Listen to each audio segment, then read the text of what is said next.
to build a championship team. If not dynasty, we need to be excellent at both ends of the floor. If you see any past championship teams, they always have their anchor on both ends. In case of Golden State Warriors, the offensive system has been very fluid around Steph. On the other end was controlled and dominated by Draymond. After Mark Jackson embedded a solid defensive fundamentals for Warriors, Steve Kerr installed a silky smooth offense and championship mind to the team. When Steve Kerr became a head coach in 2014-2015 season, the team stats jumped up from the previous season. Stats like points per game, SRS, pace, defensive rating, net rating all shot up to the number 1 in the league. This is astonishing accomplishment considering none of these stats was even among the top 3 in the previous season. Just like this, Steve Kerr led the Warriors to the NBA champion in his first year as head coach. So what's so good about Steve Kerr really?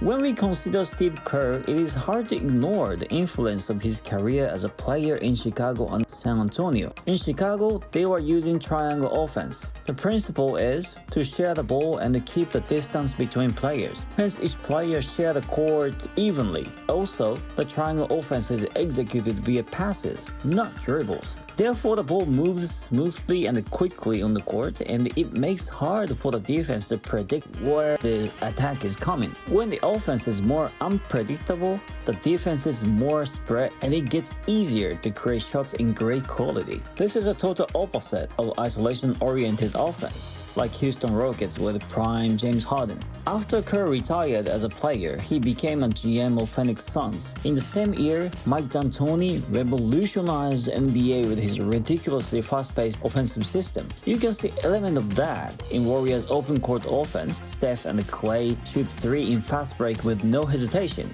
In addition to the offense, there is no way Kerr did not learn defensive mentality from Coach Pop. There's a list of influences Kerr brought into Warriors, but if I have to stress one thing, it is a championship experience. He won 5 rings in Chicago and San Antonio before he became a coach. There he played with arguably 2 of the best players in their respective positions in NBA history. This can be seen from Draymond's comment on what he learned from Kerr. I don't mind telling the world this. I have learned so much from you about winning. Like, simply on how to win. Like, there's no mistake. Draymond said many times that Steve Kerr taught him how to win. It looks like the methodology has not essentially changed over the multiple eras. It is not certain whether the Warriors dynasty ended or not, but maybe after a few decades, we see some of the former Warrior could inherit the champion's DNA and dominate as a head coach.